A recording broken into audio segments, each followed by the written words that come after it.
ও মদিনার মাটি রে,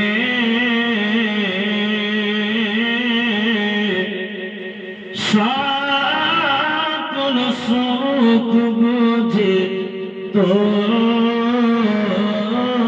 কপালে। ও মদিনার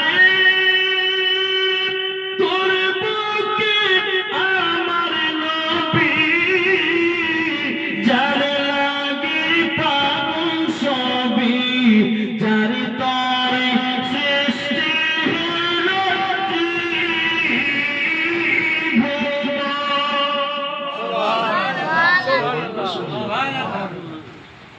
ও মদিনার তোর বুকে আমার নবী, যার লাগি পাগল সবই, যার তরে সৃষ্টি হলো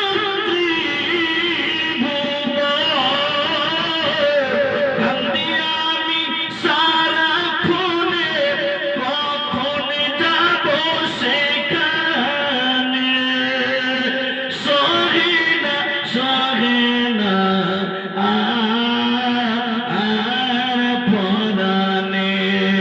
ও মদিনার মাটি রে, সকল সুখ বুঝে তোর কপালে।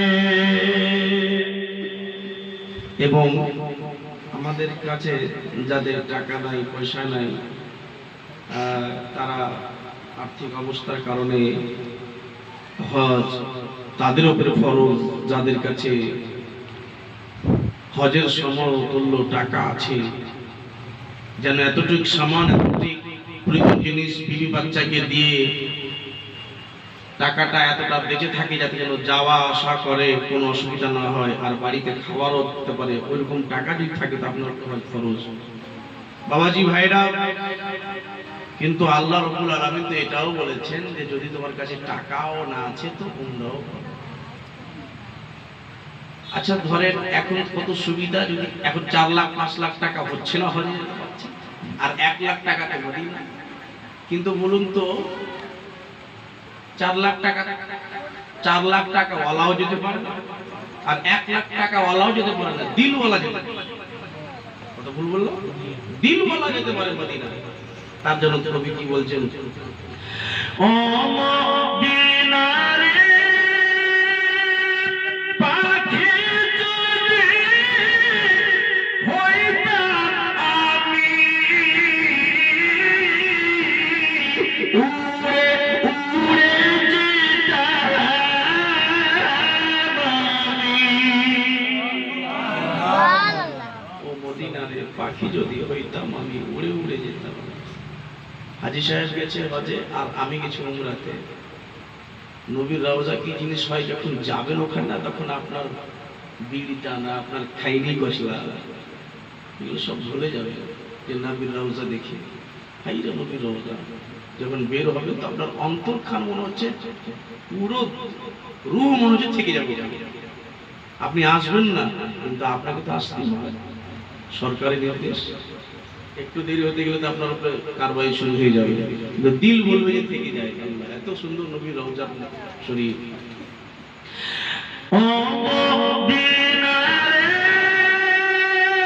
পাখি যদি হইতাম আমি, উড়ে উড়ে যেতাম আমি। যেতাম আমি সোনার মদিনায়, ও দেহে নাই পাখায় আমার, সাথে নাই টাকায় আমার, কেমনে কেমনে যাই সেখানে। ও মদিনার মাটি রে,